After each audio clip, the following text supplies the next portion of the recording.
किसानों के मसीहा पूर्व प्रधानमंत्री चौधरी चरण सिंह की जयंती के शुभ अवसर पर किसान सम्मान दिवस कार्यक्रम का हुआ आयोजन। किसान सम्मान दिवस कार्यक्रम में उत्तर प्रदेश के मुख्यमंत्री योगी आदित्यनाथ ने किसानों को अंग वस्त्र और प्रशस्ति पत्र और पुरस्कार देकर किया सम्मानित और प्रदेश भर के किसानों को कम लागत में अधिक उत्पादन करने के लिए किया प्रेरित।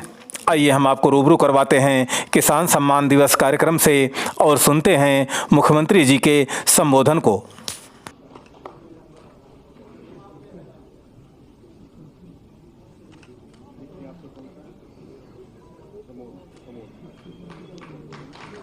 चना की फसल के लिए श्री सोनू पटेल ललितपुर से प्रथम पुरस्कार 1 लाख रुपए की धनराशि, अंग वस्त्र और प्रशस्ति पत्र।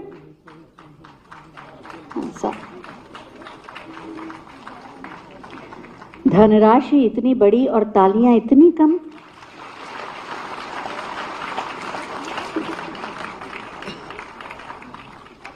मटर में उत्पादकता के लिए श्री प्रमोद कुमार रखवारा ललितपुर के प्रथम पुरस्कार। राज्य मंत्री श्री बलदेव सिंह ओलख जी,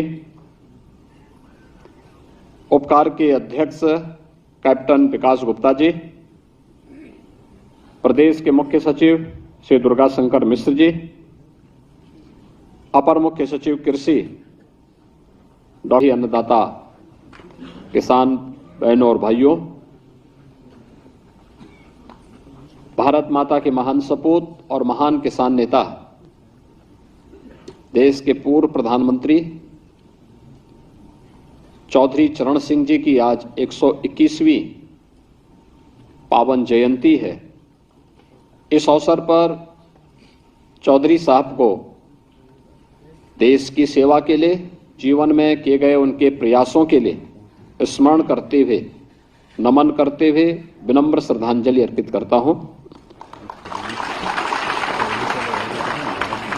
हम सब जानते हैं कि चौधरी साहब ने देश के अन्नदाता किसानों के लिए बहुत सारे महत्वपूर्ण बातें कही थी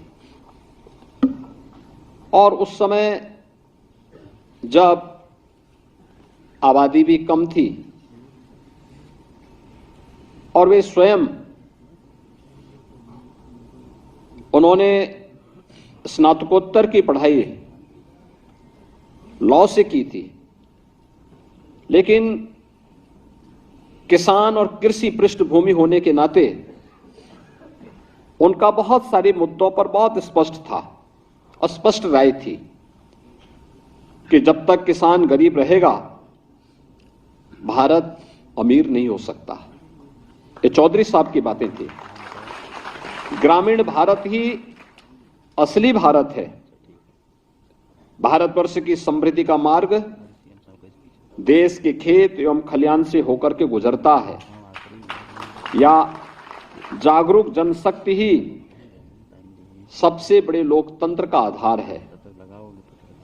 और मुंह से सुन रहा था उनकी बात को, उनकी सफलता की कहानी को, और मुझे लगता है कि इन सफलतम किसानों के खेत की फोटोग्राफी लेकर के, इनके कार्यक्रम जगह जगह कृषि विज्ञान केंद्रों में इनकी बात को लेकर के, इनकी बात का वहां पे किसानों के बीच में इनका उद्बोधन कराया जाना चाहिए। इनके अनुभव का लाभ वहां पे देने की आवश्यकता है, जिससे प्रदेश भर का किसान इस दिशा में प्रयास करके वह भी अच्छा, कम लागत में अच्छा उत्पादन कर सके, इस दिशा में वे प्रयास कर सकेंगे और उस दिशा में एक अच्छा कार्य हो सकता है। ऐसे मिलेट के लिए भी, श्री अन्न के लिए भी श्री गोपाल सिंह कानपुर नगर से, श्री सूर्य प्रकाश कानपुर नगर से, केशव प्रसाद श्री हमीरपुर से, इन अन्नदाता किसानों को यहां पर सम्मानित किया गया। ऐसे ही बाजरा के लिए, कोदो के लिए, प्राकृतिक खेती के लिए भी यहां पर कुछ अन्नदाता किसानों को सम्मानित किया गया है, जिसमें श्री हरिशंकर सिंह वाराणसी, श्री शरद कुमार सिंह बिजनौर, श्री कमला त्रिपाठी, श्रीमती कमला त्रिपाठी महोबा, इनको यहां पे सम्मानित किया गया है।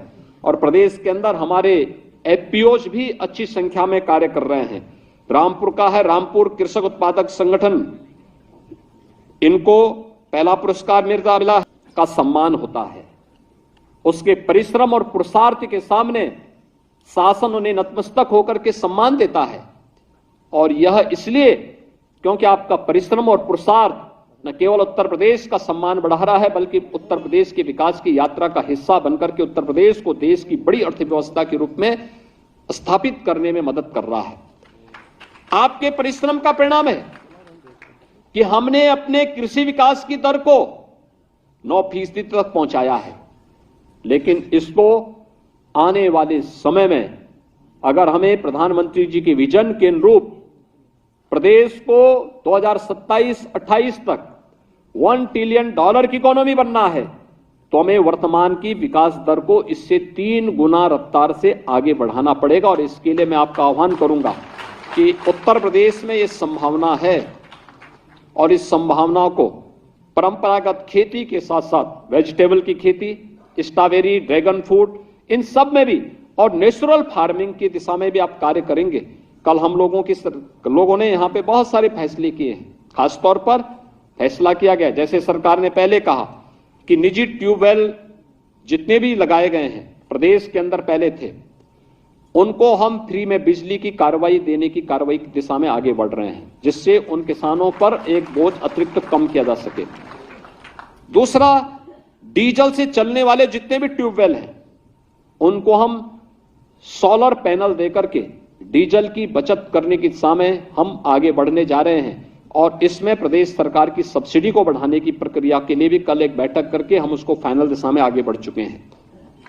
इसके अलावा किसानों के अन्नदाता किसानों की फसल को नुकसान होने से बचाने के लिए, जंगली जानवरों से बचाने के लिए सोलर पैनल और फेंसिंग की कार्रवाई हम लोगों ने जंगलों में कल कृषि और वन विभाग के साथ बैठक करके इस प्रक्रिया को आगे बढ़ाने के लिए निर्देश दिए हैं कि तेजी के साथ इसको बढ़ाइए। और साथ साथ हमारे जितने भी ऐसा गौवंश है जो निराश्रित है, जिसका लोग दूध पी करके छोड़ दिए हैं, उस गौवंश को एयरटेक करते हुए हम उस गौवंश को निराश्रित गौ आश्रय स्थल में ले जाकर के उसके लालन पालन की व्यवस्था कर सकें। पशुपालन विभाग इस दिशा में 3 प्रकार की योजनाएं चला रहा है। और मेरी आप सबसे और जिसको आप जीरो बजट खेती कहते हैं, उसका आधार यही गौवंश है। ये गाय केवल दूध के लिए नहीं है, भारत की कृषि प्रधान व्यवस्था की आधार गौवंश। गौ माता की सेवा से पुण्य भी प्राप्त होगा और साथ साथ गौ सेवा के माध्यम से धर्म भी होता है और कृषि के माध्यम से कर्म भी एक साथ। सब्सक्राइब, लाइक, शेयर, कमेंट अवश्य करें, जिससे आने वाली खबर का नोटिफिकेशन सर्वप्रथम आपको मिले।